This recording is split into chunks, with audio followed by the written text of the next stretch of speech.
You're listening to Gaming Buzz, your source for information and entertaining discussions about video games for video game enthusiasts.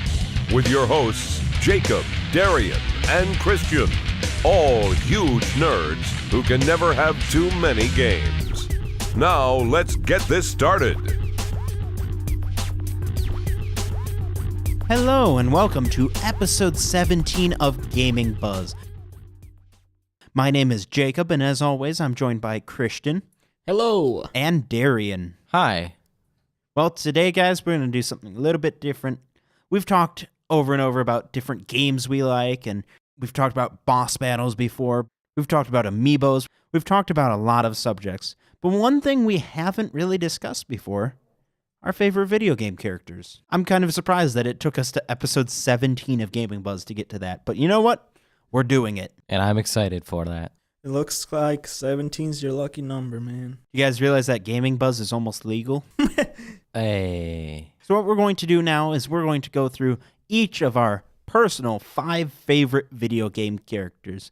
And we have no particular order we're doing this in. We're just going to each go through one of the characters we really enjoy and just talk about them a little bit. Should be fun. So Darien, I'm going to have you start us off because you're pretty cool. Thanks. You're an all right dude, too. Oh, I'm all right and you're cool? Yeah. Wow. No respect, I tell you. The tables have flipped. My all-time favorite character would end up being Lady Palutena from Kid Icarus. Not the prior versions where she wasn't really a person, but the Kid Icarus Uprising version. I just liked her character. She was kind of snarky, and I always kind of like characters that will say things and embarrass other characters because it shows that there's a little bit of a relationship between characters, and she definitely shows that she's a good character.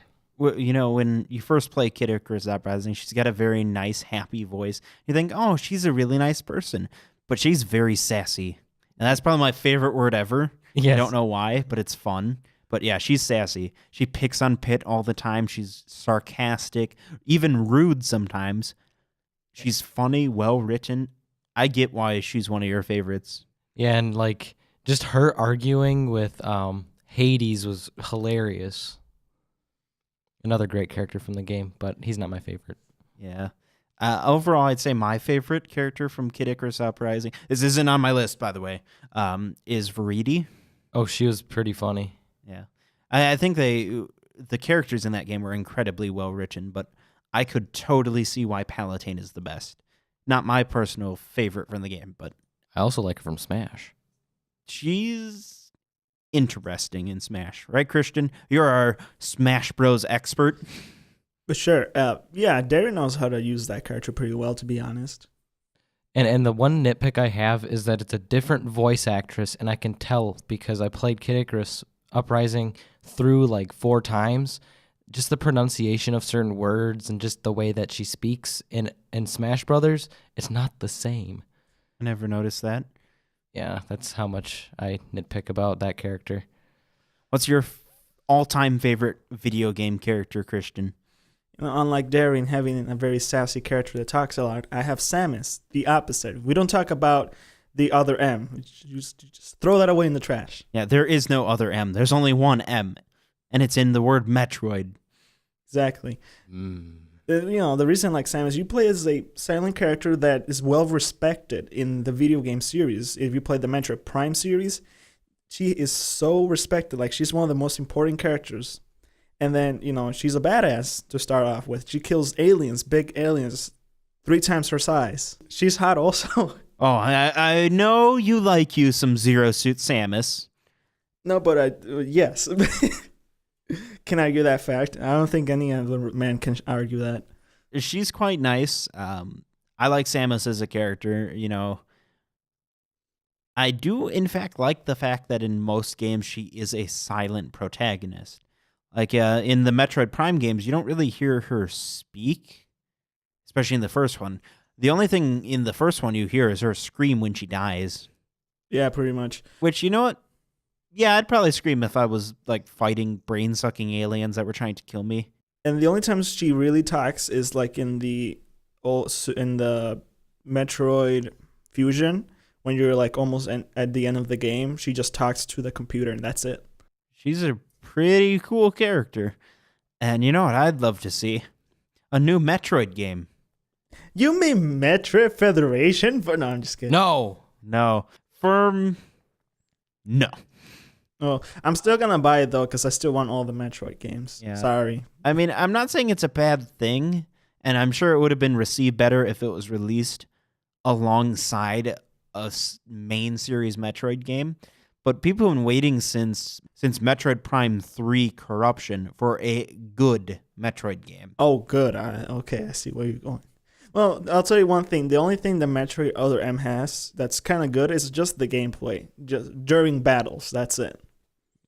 Yeah, I mean, there are some good parts to it, but overall, it's not a good game. And maybe you could consider it good, but for a Metroid game, that's not good enough. Skip cutscene. Yeah, I'd skip all the cutscenes because you're like, this is dumb. Yeah.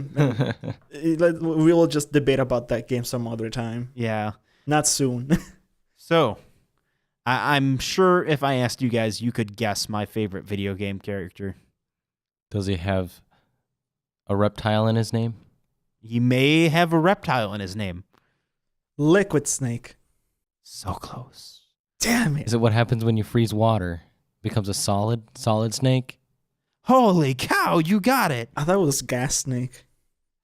Honestly, I only wanted to include one character from Metal Gear Solid in this list, and I had a really, really tough time picking between 3 different characters. There was Solid Snake, which is the coolest of the snakes. I love his sense of humor and just his charm. It was him. It was Otacon, because Otacon is a lovable nerd who's a genius, who's also really, really stupid and cowardly. Plus, the first time you meet him, he pees himself. And the other one is the character in the Metal Gear Solid universe that overall is the coolest, and that has to be Revolver Ocelot. There has never been a character who has done sunglasses better than Ocelot, but I chose Snake. Why? Because he's Snake. You can't have Metal Gear Solid without Snake. They've tried. They had Big Boss. Big Boss is cool, but he's no Solid Snake. I haven't really played enough of the Metal Gear Solid or any of the Metal Gear games to really have an opinion on the character, but I have to say, from what I've experienced, Solid Snake is a really cool character. He's awesome. Plus, he's fun to play as in Super Smash Bros. R.I.P. Snake. R.I.P. Metal Gear. What am I talking about? Yeah, I mean, don't you want to play the rest of Metal Gear Solid 5? Yes, but then I know, like, after that, it'll all go downhill because we won't get anything else, and if we do, it'll be a pachinko machine. My God, Konami loves their pachinkos. It's because it's what's making them money. And we could have an entire podcast episode about Konami, but that's not today. And like 6 hours worth would be just their pachinko machines. So why don't we just keep moving along? Darien, why don't you give us another one? Another character of mine that's one of my favorites is Minori from Senran Kagura. How did I know you were going to pick a Senran Kagura character? I don't know. That's almost as obvious as Christian choosing a Mega Man character. Whoa, dude, spoilers. Hold on a second. Can you tell us why she's your favorite Senran Kagura character? Well, first of all, she is really fun to play as in the game. She's a little bit sluggish in Senran Kagura, Shinobi Versus, and Estival Versus, the only 2 games she's been in that you can play directly as her. And she's also got a very traumatizing experience for her background with her parents being killed, and she didn't grow up with parents. And then everything is playing. Like, let's go beat up the bad guys. Oh, it's playing. So it's kind of funny, and it just seems like she doesn't take anything seriously. So I kind of like that kind of character where everything is just whatever. Like, I don't think very seriously of it, but it is serious business. I also like her design, too. It's pretty nice. You just like boobs. Maybe. Now, from boobs to Zero, that's a different story. Literally, because Zero from Mega Man X has its very interesting character, indeed. Can I stop you for a moment? What? What was that segue? Be like, I always thought that Zero was a girl. Zero does not have boobs. I learned that the hard way when I was a kid. It's like, Daddy, is that a girl? No, it's a guy. Oh, Christian had the hots for Zero. Well, if you're a little kid and you're being... Probably still does. No. Tell us why you like Zero. Or you can tell us why you like Zero. Okay, then. So, Zero in the Mega Man X series is the most interesting character because it has most of the plot relevance after X4, basically.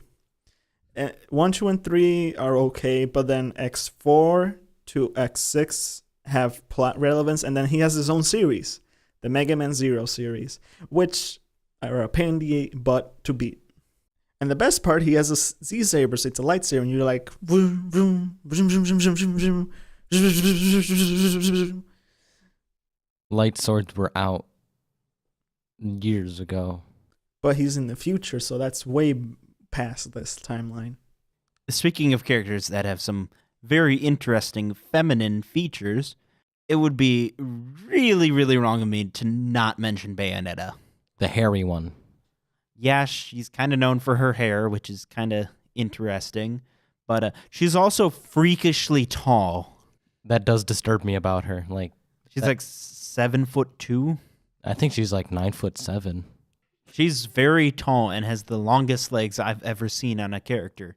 So her legs go all the way up to her neck? Pretty much. I mean, no, they go up to her boobs. What she has.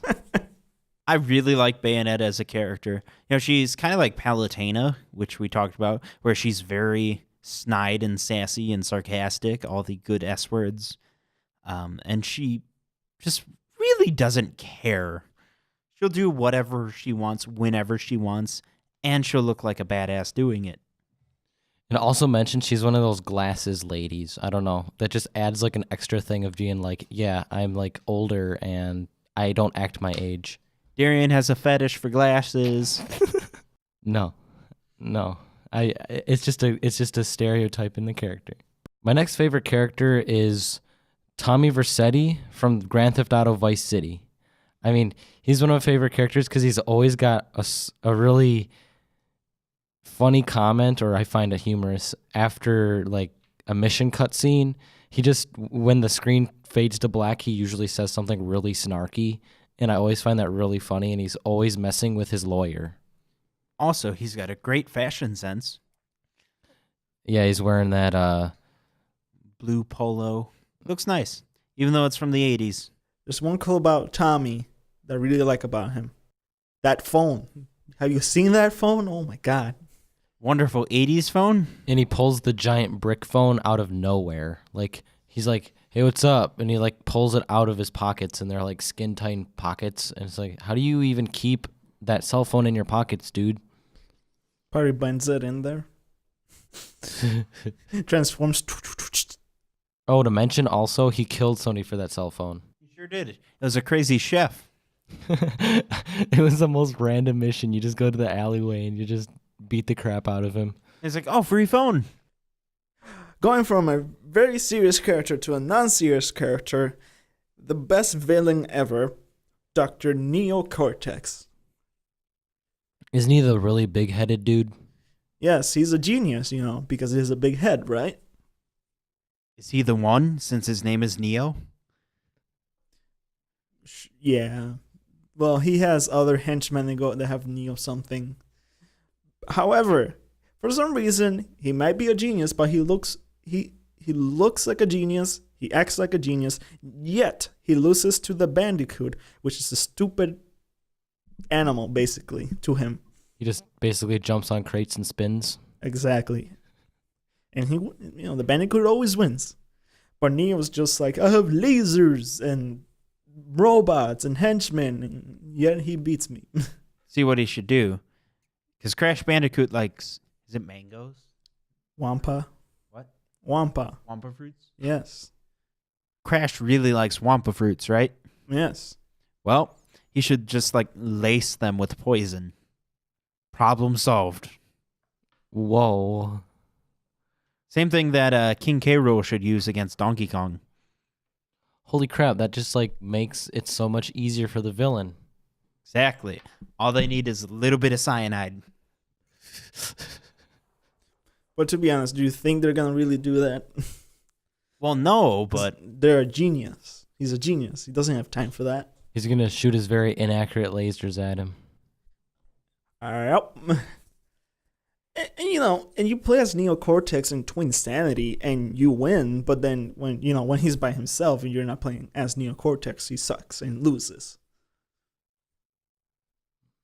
so he loses because he's the bad guy. Yeah, it's stereotypical bad guy. See, this is the true lesson of this episode. Evil, genius, mad scientists with giant heads never win. That's a trope. So keep your small heads, kids. Looks like Jacob already lost. Don't let your ego overtake you. Christian's about to get a spanking. He's been a naughty little boy. Okay. Christian, you got to segue into your Daxter. Anyway, you know what happens after oops, I meant to say something else. So, you know the Dr. Neocortex is a Naughty Dog character, right? Yes. I also have another Naughty Dog character named Daxter from Jak and Daxter. Oh, that little, whatever he's called, Otzel? Yeah, he's an Otzel.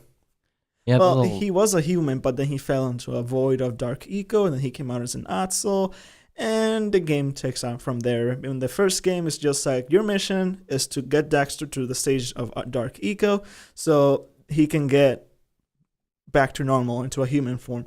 But because the stage of dark eco went mad, they can't do that, and then they killed the stage. Destroy the. You don't kill. This is an E-rated game. You destroy the machine that he's riding on, and then he disappears. And then Daxter stays forever as an Otzel. And then we go to Jak 2. Hold on. You can't talk about Daxter without mentioning that he is a horn dog. Well, hold on. I was going to get there. Because Jak 2, that's where most of that happens. Because it's T-rated. He does it in the first game to Kira, but it's subtle. But then Jak 2, Daxter. Hello there, true feelings. He's always talking to the lady, just like, hey there, you mama, or something like that. And just like looks at her breasts all the time. And because he's an Otzel, the lady thinks he's cute because he's an animal, which is apparently okay. We're in the future. I don't know, video games. And then there's Jak 3. And then there's the game where you play as Daxter. And he's an Otzel. Yes. Which is a made-up animal. Yes. I've heard the term Otzel in another game.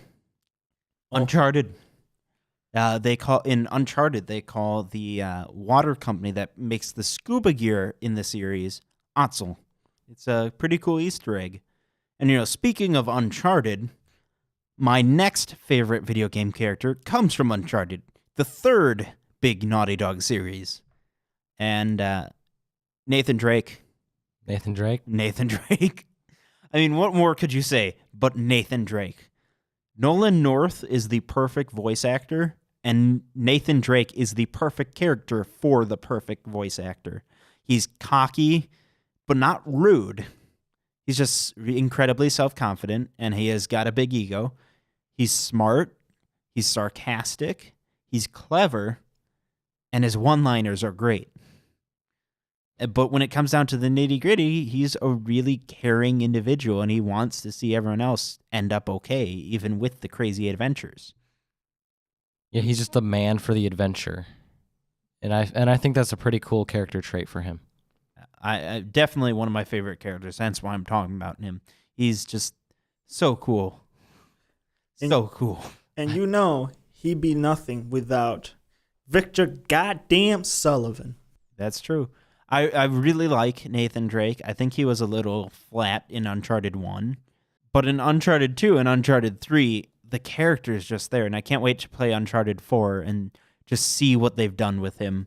Hopefully he's not crying throughout the whole game like he is on the special edition PS4. He's probably not crying. He's just probably in pain. He probably fell from a stair or something. He tripped and skinned his knee. Aww. Or he just stubbed his pinky toe and he's like, it almost broke. And that's when they decided to take the picture of him. Oh, and if you guys are talking about Naughty Dog characters, you know what my next favorite character is? A Naughty Dog character? Yes. I picked the character Ellie from The Last of Us. She is one of the most human characters I've ever seen in a video game. She feels like an actual teenage girl.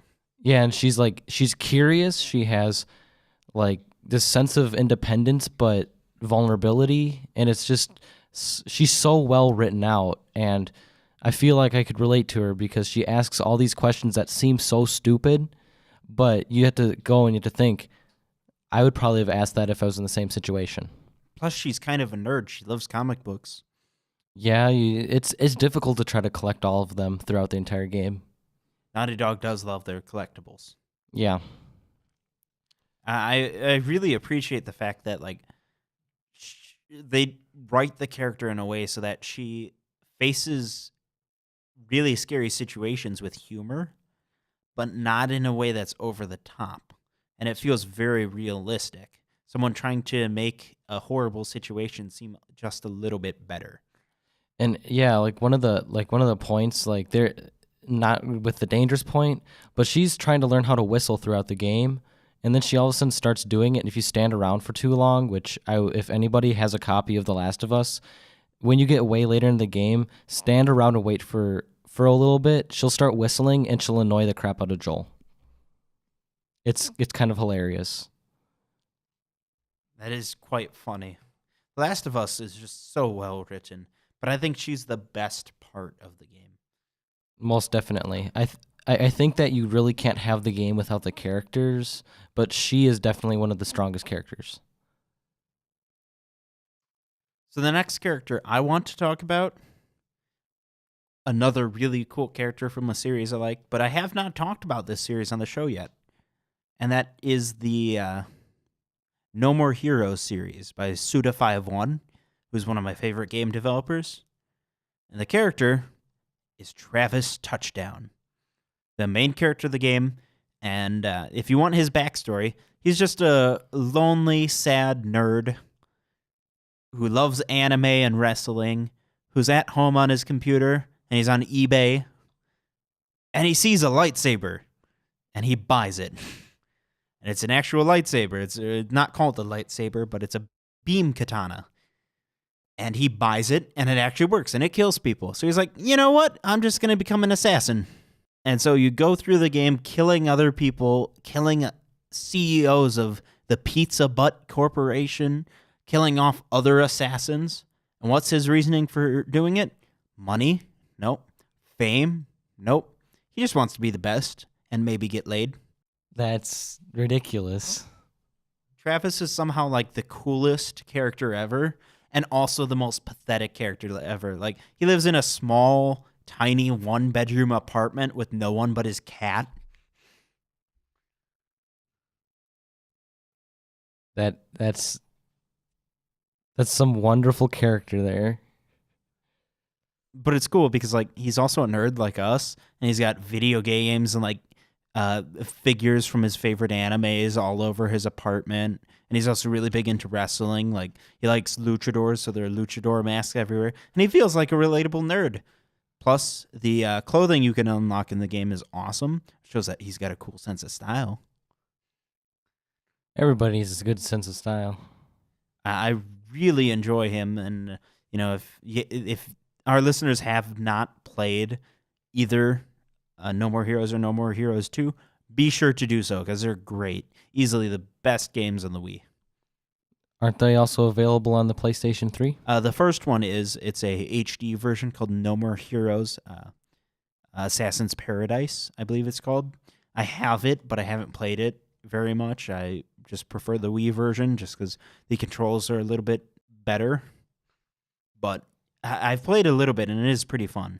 Wait, you said better for a Wii game's controls? Well, the game was designed specifically for the Wii remote, So if you slash up, it does a high slash. If you slash down, it's a low slash. And like your beam katana runs out of energy every once in a while, and you have to furiously thrust your Wii remote in order to recharge its battery, and it looks just as phallic as it sounds, and they did it on purpose. And doesn't it use the onomatopoeia for Japanese for you know what? Yep, it sure does. So let's move on. Christian, do you have any other characters you want to talk about? Yes, I have one more. He is the best character ever. His name is Wario, okay? Mario. Yeah. Yeah, you gotta love the dude. He's just like, I want money. I want to be better than Mario. And I want to eat a whole bunch of garlic. And fart. And fart. It's the fat version of Darien. It's like Wario was designed specifically to be as least likable as possible. And he ends up being the most likable character in the Mario universe, besides maybe Luigi. I want to say he probably has the strongest character traits out of every single Mario character. Right, like, what personality does Mario have? He doesn't. What personality does Wario have? All the personality. He is the exact opposite of Mario, because Mario is a flat board with no personality, and Wario's oozing character. Yeah, even his video games and power-ups have characteristics. Like, if he gets hit by a bowling ball, in the Japanese version is like beer, because they censored it, he's gonna become dizzy and be like all over the place. Because he's drunk. Yeah. And then if he gets hit by fire, he becomes like a ball of fire, and he starts running around until he ends up in water or until the fire runs out. Or he can get squished and then be Paper Wario. It's just so much fun playing any of the Wario games, and it's one of those cases where you never know what's going to happen. They're pretty weird, but fun. You know, a very fun one is the second video game of him, Warrior Land 2. And that one has so many different levels. It has different pathways to end the game. One of my favorite ones is the first level. There's an alarm clock going on, and if you stay there and do nothing, he'll just keep sleeping, and then you'll head to the easiest ending to get, which is just like get your house back, basically.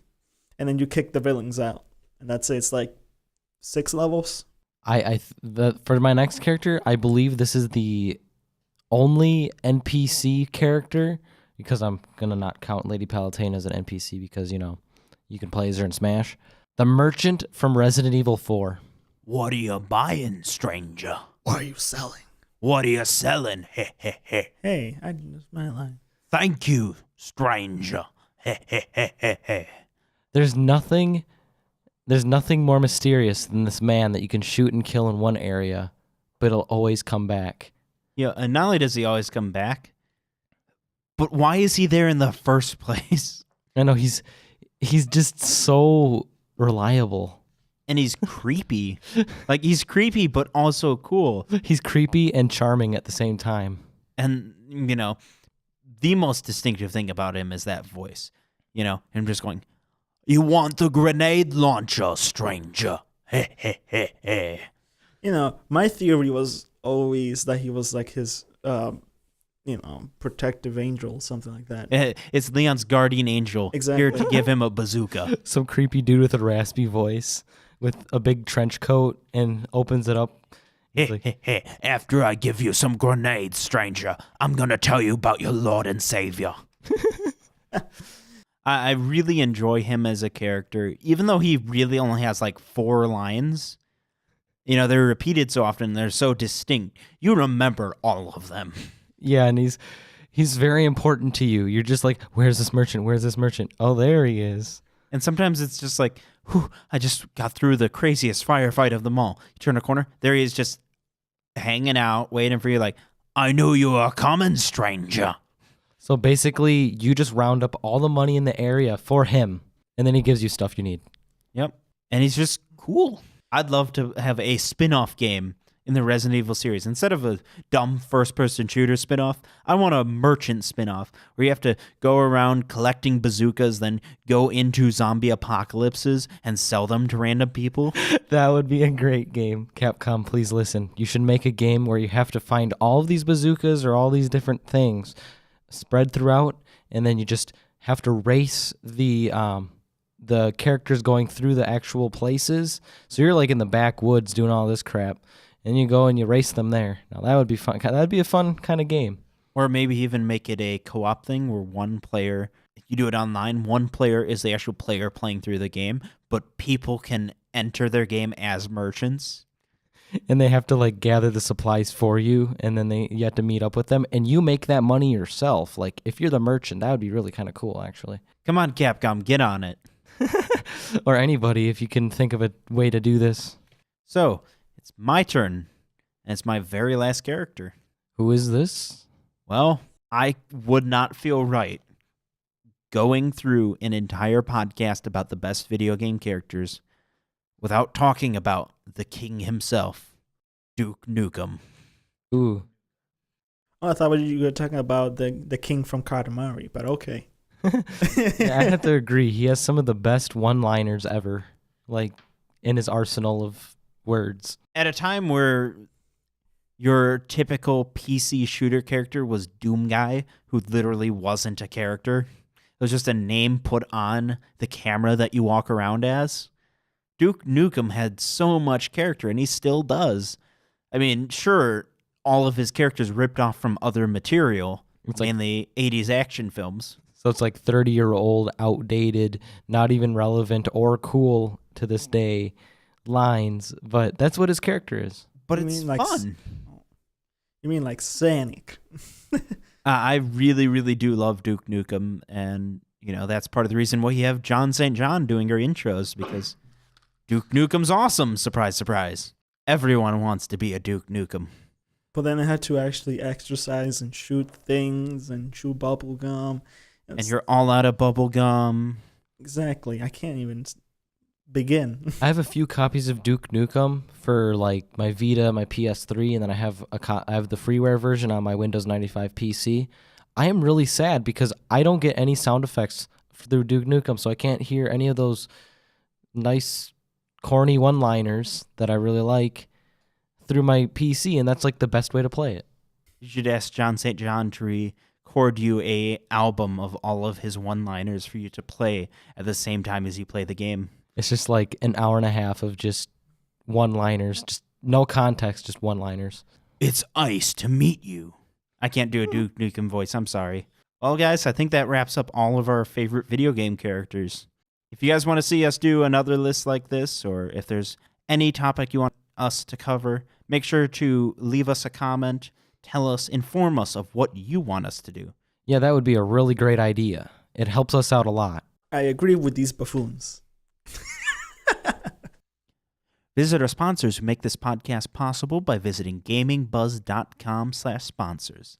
If you like this episode, please share it on Facebook and Twitter with your friends, or submit a show review. You can do so by visiting gamingbuzz.com/17. Gaming Buzz is a proud member of Newsmakers Podcast Network, an ever-growing network of many business and entertainment podcasts. Check them out at npcn.tv. And as always, I'm Jacob. I'm Darien. And I'm Christian. Thanks for listening to Gaming Buzz. New episodes can be found on gamingbuzz.com. Don't forget to like us on Facebook, follow us on Twitter, and subscribe to our YouTube channel.